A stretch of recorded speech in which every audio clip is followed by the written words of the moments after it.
Good morning, good afternoon, good evening, everyone. Kevin, Bill, and me, we are here back again to the next Wasteless World Talks. And today's topic, again, a special one. We will speak about degrowth. And it seems to me that Bill was a little disappointed when I announced it because it is the first time in more than 1 year that he knows about it before, even without knowing about it, that it will be the part of the event. So I will start today with you, Kevin. So again, closing the eyes, hearing the term degrowth, what is in front of your eyes? I think of nature and the fact that the biggest creature that's ever lived on the earth is a blue whale. And it seems that nature occasionally creates giants, but then falls out of love with them and then reduces everything back down to a smaller size. So when I think of degrowth, I think of actually advances in nature. That's interesting. What about you, Bill? Good. I rolled my eyes when you said that, excuse me, Michael, because it's taken on political connotations and anti-business connotations. So it seems to mean something different, and either to be in favor or out of favor because of whatever your experience or your tribe is. So I personally am in favor of, but I hate that word. I hate that word degrowth. All my life I've been a businessman, and your sales and your profits must grow every year.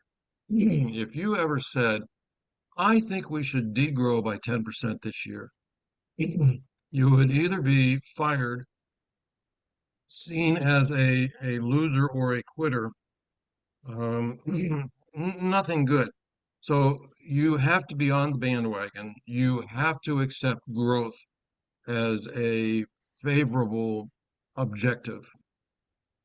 I do fully agree with you. And generally, I think this is so important today to speak about the real meaning of the term, because I don't think that it is negative. In fact, as explained by Kevin, I think it is positive. And I was looking for a different term. In Czech language, I found two terms. One was nerůst, which is exactly the same translation as degrowth. And the second was odrůst, which is a term which is associated when the women's or even men get the hair colored, and then the hair grows. So the part which is not colored, we call odrůst generally. And it was very close to it. And I have several discussions with very interesting people about the topic. And we came to the term, maybe it's generally slowing down can be the term which can be used instead of degrowth. But, I like single word terms. And I think that we may be able, if we explain it correctly, that the degrowth is really nothing wrong, that it is something which even nature is implementing. It is something which can help us, and even we can be more profitable if we apply it correctly. So this is why I choose the topic today. One interesting thing about degrowth is what is happening in China and Russia with the shrinking population. Is that both societies will dramatically shrink in population, which will have both positive and negative effects for both countries. I think the positive are mostly in terms of the planet doesn't have to keep inventing new ways to sustain huge growing populations. But then we're going to have to think again about pensions and things like this, because if the trend continues around the world, then we have to invent new ways to support ourselves. And it could be, one interesting thing I think could be that the family becomes much more important with a degrowing population. I have heard about an animal. I do not know which animal it is right now. Sorry for that. But when it goes in the winter hibernation, so sleep over the winter, not only the blood is slowing down, so the heart is slowing down, but even the brain is shrinking.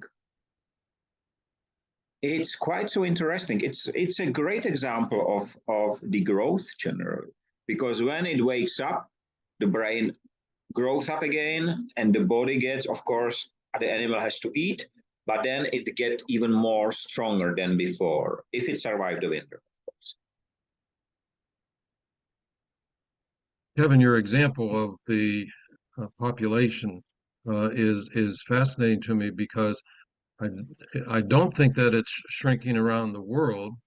I think that there are, for example, the countries in Africa still have 6 and 8 children in a family, and I think it's Nigeria, but I could be wrong on that. Is forecast to be at to pass China as the most populous, or pass India, and the ripple effects of that are there's a lot of ripple effects of that. So, for example, as the developed countries have fallen there below the replacement rate of 1.1 child person, and they've all fallen below the 1.1, excuse me, 2.1. So, for example, South Korea is at 0.8. Some of the countries where you are, Kevin, are 0.8. And so if you can't replace your population, but you still need to have factory workers and workers and so on. So A, you automate, B, you bring in immigrants from Africa, where they are plentiful and there's more than they can support down there at times. So different countries view immigrants in different ways. America and lots of Europe has been open to immigrants for a long time. We may not treat them very well. We may accuse them of all sorts of bad things as part of the politics. But some countries, like China, don't get immigrants. And so that door is, for the time being, closed to them. And that's a great example of degrowth. And the other thought that I had, Michael, was simply because degrowth has bad connotations to it. And you don't get beyond that first sentence when you use that word, because somebody else has already, oh, I know what he's going to talk about.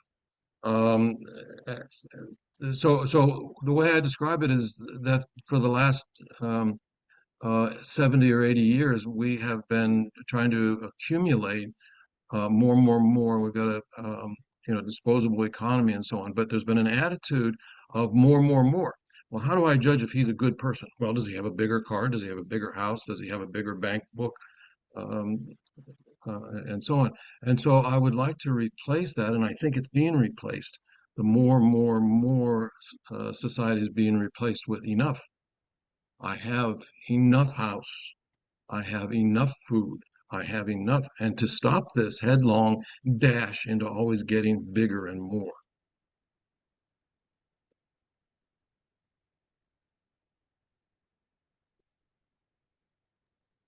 It's an interesting trend in, I guess it's the same everywhere, but it's noticeable in Copenhagen, where they've been building a lot of apartments out by the harbor. And they're building a new island, and it's partly to protect the city from rising sea levels, but also to ease the lack of housing in the city. But what is happening is that they're only building apartments, and they're quite small and they're quite expensive. And the reason being then is to have people who at the moment are living in large villas, as their children leave, they will then move more into the center of the city, into these smaller apartments, and allowing the next generation to then grow and expand and have their children, and then keep this kind of conveyor belt going from when you're young, you get a small first place, then you get a family, then you something bigger, then you something bigger, then the family shrinks. So to fill this last part of the housing need, which is to allow the old to move out of their big houses. It's quite interesting example. And that's a form of degrowth, right? I just before the 7, I came to one article in New York Times. I didn't send it to you because it was really a minute before, and it's quite interesting. The article is about how wrong the economists, 3 times the economists predict something after the COVID, and not a single time they has been able to predict it correctly.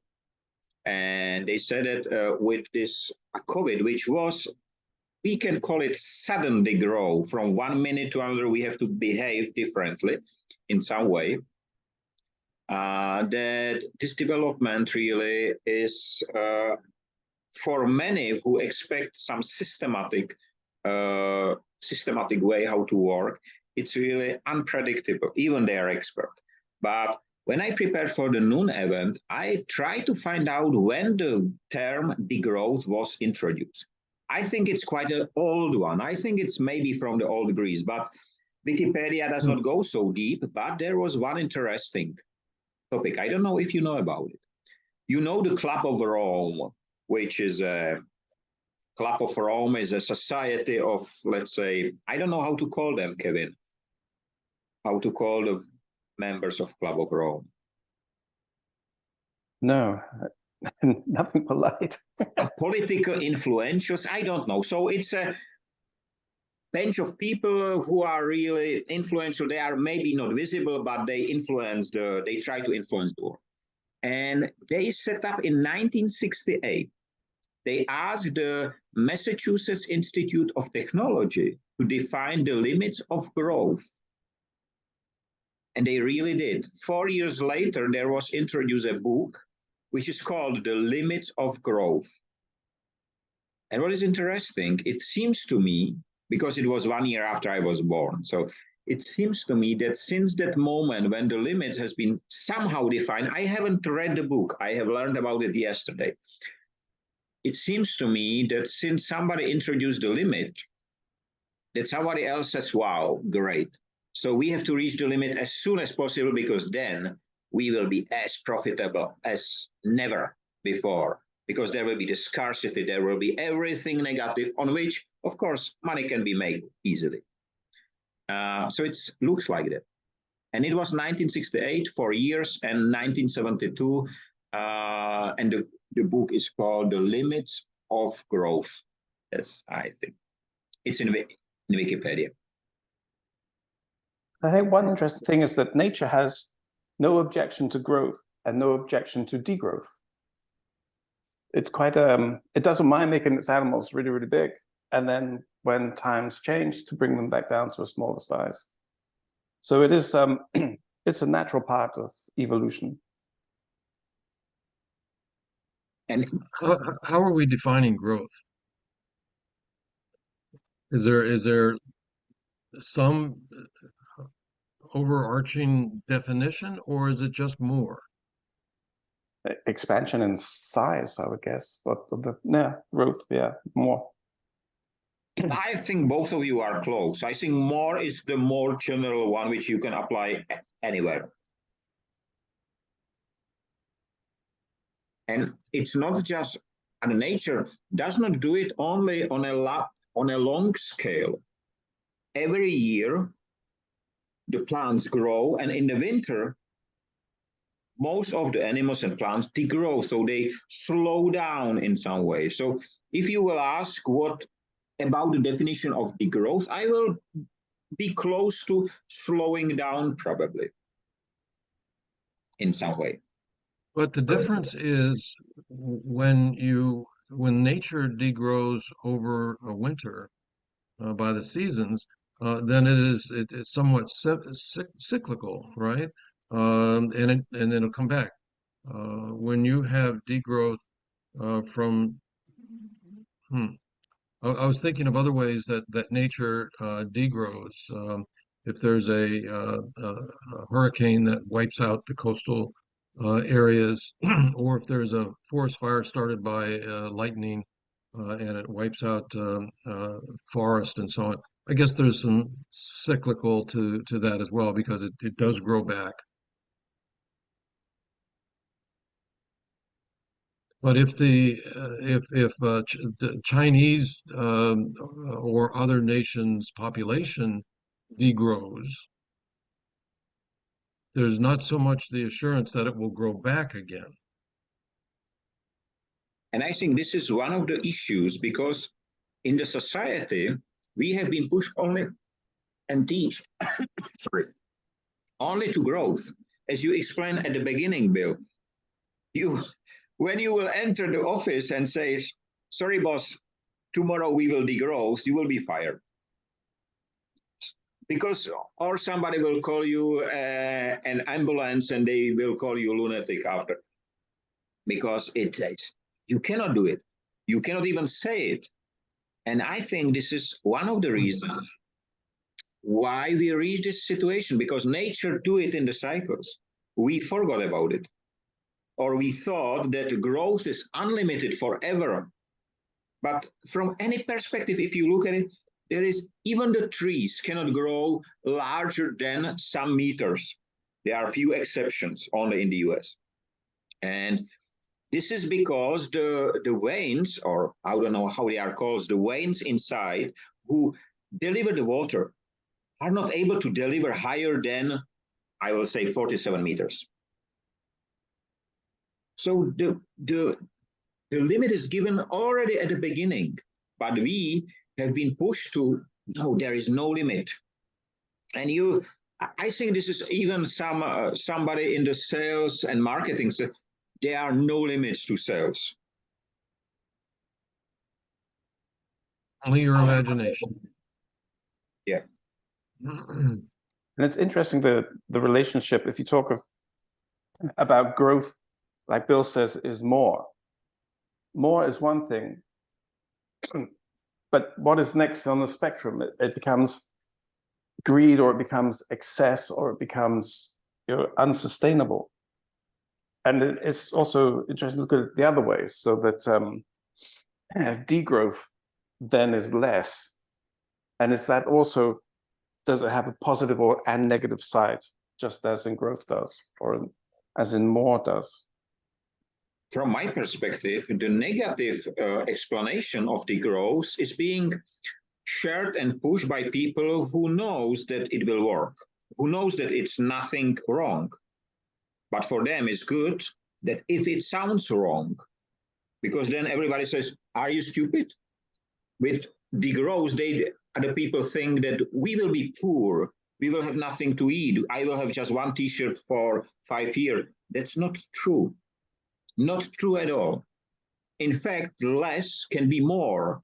So I can, if I take the wasting, if I will not buy so much, I do not have to waste so much. So, and I will save the money because I do not have to buy, and so on and so on. So everything is connected, but somebody tries and did it very well to put the negative annotation to the word. And additionally, degrowth is right now connected to climate and this people who stick themselves to the streets and so it's new wave of negativity is being somehow pushed through the society with the term degrowth. I know there will be if there will be a better term, I will use it probably, but I don't know any.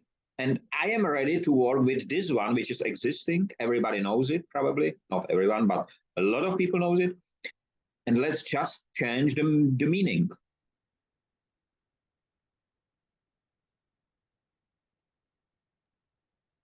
Go ahead, Kevin. Oh, sorry, Bill. I was just going to ask you a question. I was reading this morning that is it 31 US states have taken Meta to court because they're making addictive software for teenagers. I've heard that. I'm not sure what the number is, but yeah, yeah. There were a couple of interesting things. I thought you were going to mention the trials that we're having over here now. Mr. Trump has got 4 trials that he's trying to juggle. But yeah, excuse me, yesterday, one of the witnesses said that he told them what number his net worth needed to show, and they had to go back and change the papers to show that, in fact, the valuation of all his properties did add up to this number that he chose, which is such a bastardization of business, and it just screams of ego, doesn't it? It just screams of ego, and to do something like that. Uh, and that's what I'm afraid of, is that, well, I'm not afraid of it, but that a constant focus on more and growth leads to greed and activities like that. And as I'm saying that, I'm thinking of the of March in 2020, when the lockdown began, the lockdowns plural, and all of a sudden we realized that we had been going to the grocery store every single day, every day. Oh, oh, I need a loaf of bread. Oh, oh, I need this sauce for my recipe. Oh, oh. And so there was this constant frenzy of having everything perfect, right? So then after the lockdown, we limited ourselves to once a week, and I don't care if you're out of it. We're not going out there again. And so it was a whole different mindset, from the more. Um, and in fact, we got used to, and in fact, rather enjoyed not getting out of bed at 5:30 in the morning so that we could shove some food in our mouth, go get in our car, and drive for an hour to work. We were really used to that. I did that for 40 years. That was as close as I've come to an expletive today. But 40 years I did that, until finally I wasn't allowed to do that. And I realized I don't like to do that. And so now less is more, as you said, Michael.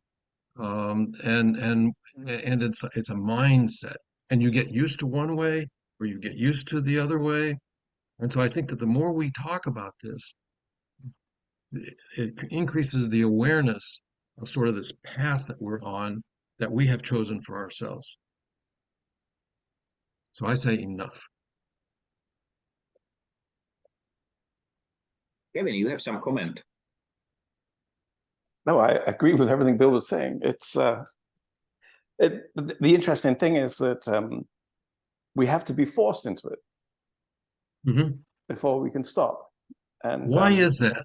Why? Yeah, I wonder why. It's who could imagine that a pandemic was needed to show us that we were making mistakes, we were going the wrong way, we're going in the wrong direction, and life should be different to the way it was.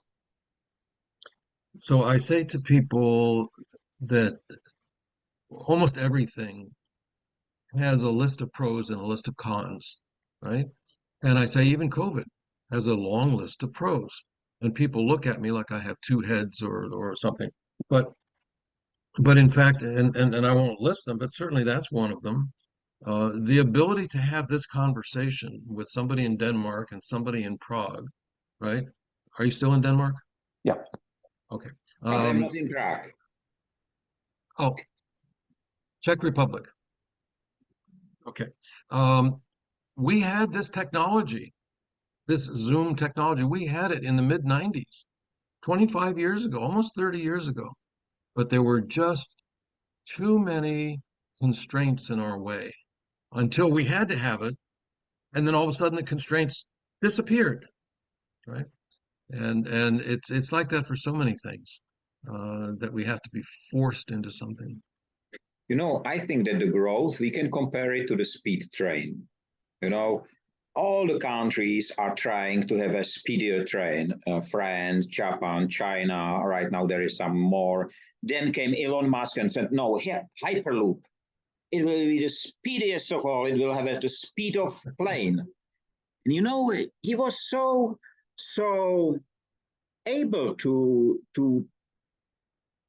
tell this story that he does not only get investors, governments of many countries order Hyperloop without even one cabin is traveling. And the result? Failure.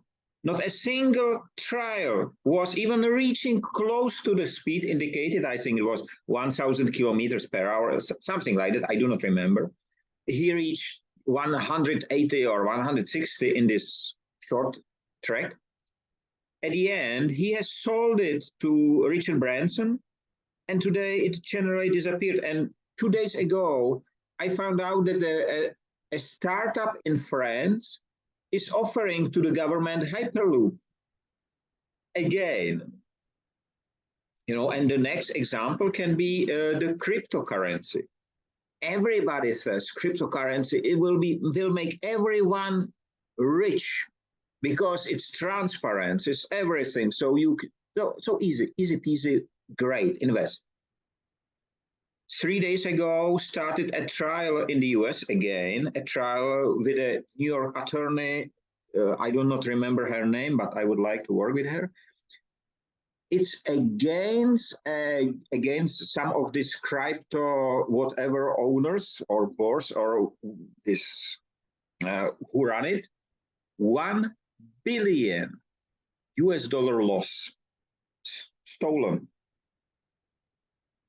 It was never in history. And you know, when we compare the growth to the train, then the growth is not the wall at the end, but the wall is there anytime. The wall is simply there. Just the people who speak about the unlimited growth, they don't tell anyone there is a wall. But you can imagine that there will be very big difference if the train hit the wall with 300, 400, 600 kilometers per hour, or if it will be a slow train, where the man who is riding it will see the wall in a distance, and he will start or she will start to brake in time. Nobody will be hurt. No one. And this is the difference between the growth and degrowth generally, because right now we have time to make this change of mindset as you describe it, Bill. We have the chance, because still we do understand it. If there will be some more, like depending on AI don't care. You know, why should it care? Just two interesting numbers. On Monday, announced Amazon how much robots they have in their warehouses operations. I will tell you, they started in 2008 and they have 1,000 robots. How many do you think they have today? It's got to be something like 1 million or... You are close, 750,000. And generally the latest generation, and there was a news in Germany, in every country, because in many countries Amazon warehouses are there, the latest generation of the robots are so-called pickers. This was the only position which was done by humans remaining. Somebody who came to the shelf and pick up something because our fingers can pick it up. And Google and Amazon ran for several years without a big notice and big PR. They ran challenge for the pickers. So they developed these grippers generally, and just now they are switching already the last position, which in the warehouse was done by humans. And the crazy part about it, and I sent you the article, is this Australian bank which created synthetic customer. You know, so the orders will be done by robots. The orders will be fulfilled by robots.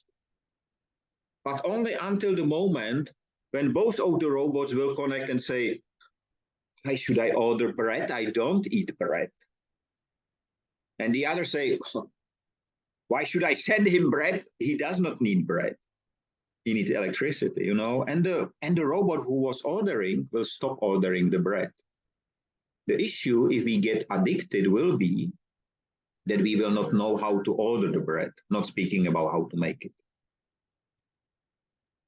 But we are here to really, right now, in this moment, we know how to make the bread. We know how to make the order even without an email. We will pick up the phone. So we are here and we must degrowth and we must share this knowledge with the others. Maybe under different name, I don't know, but we are speaking about degrowth. So let's call it with this term. I am fine with it.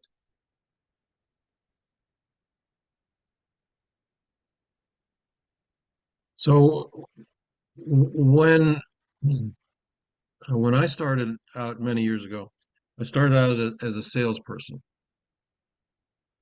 And a very wise mentor of mine said there are only two reasons that anybody buys anything. Play on those two reasons. And the two reasons are fear and greed. And I experimented with that and came to the conclusion that he was right. And now in the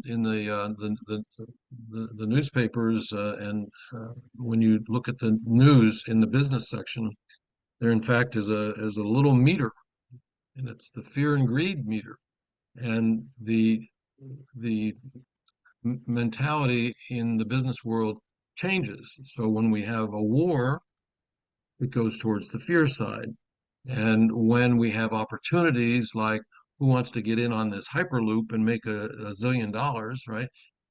It goes back over to the greed side a little bit. And so it's always changing depending on events. But those are the only two things that supposedly that motivate us. And I've come to see that there's a third one, and that we did not recognize. And that third one is the desire to give back. Is probably a better word for that. And so that's why people volunteer their time. That's why, a whole list of things. So where does that come into more? The more plays on both the fear and the greed.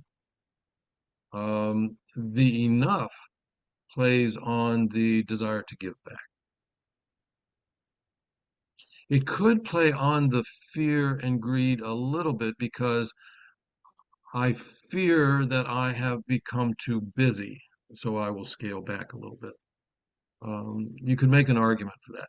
But fear and greed and the desire to give back is that's what's making the wars we've got right now. Greed in Ukraine, fear, I don't want to get off on a tangent, but fear and greed.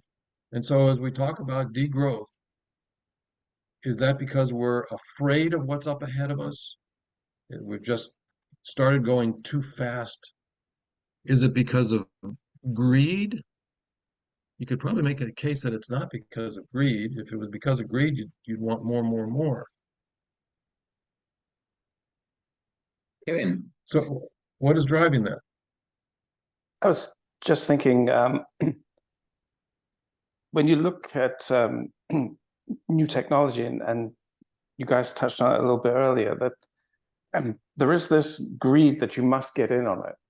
And there's this fear of missing out. So you can see these days, when something new gets launched, it's massive immediately.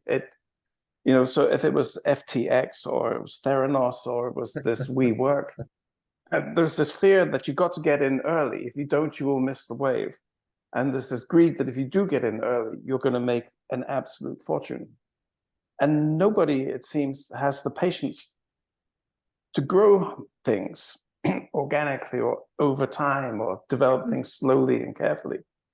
And perhaps degrowth is a nice reaction to that. It's to actually put the brakes on and say, okay, enough of this. This didn't work. Let's find another way. I was listening yesterday shortly to a discussion between a financial institution who support startups. There was one question: what is the how it's called, the debt ratio of the startups? Do you know what it is in Czech Republic in percentage? 96%. 96% of startups die because they are not patient, among others. Because I'm fascinating how companies are celebrated because they won the first round of funding. Then they get 10 million. 14 days later, they are celebrated that they get 100 million. Why should I celebrate a company which is not sustainable in a financial point of view and is not able to grow without any other people money?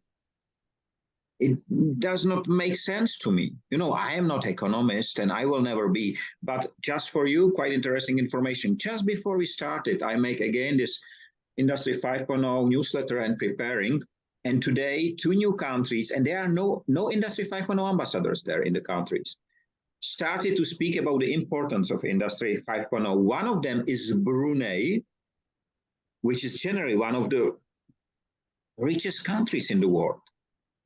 And the second is Albania, which in fact is, I will not call one of the poorest, maybe in Europe. So it's not a rich country at all. And these 2 countries at the same time start to speak exactly the same about Industry 5.0 and its importance for future development of the country. And just to tell you, we have 2 minutes 39 till the end. I have a question for you. Oh, sorry, go ahead. Go ahead. I was thinking about degrowth in nature and the story of the lemming. Is it true that they commit mass suicide because the population has grown too big? Or is that just a myth? I have heard, and I have read some scientific, that it's really true that they are jumping out from the cliff. But I am not sure if in the article was the reason.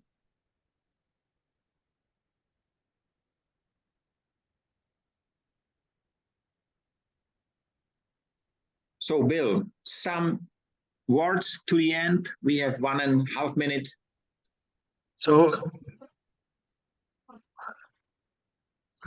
our society is not binary. We are not either growth or degrowth. But there are parts of society. So there are certain businessmen who will flock to the first tech startup and throw their money at it, hoping to get rich, either for greed and then there are also some people like the mothers of the world, or the people who adopt kids to make it better, who volunteer their time at the schools and so on.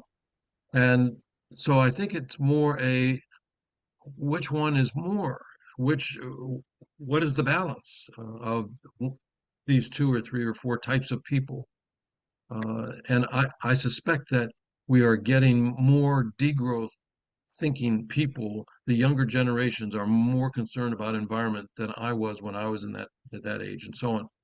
So it's changing. I do agree, and we will finish with the word that for sure it's not the Pareto right. So it's not 80-20.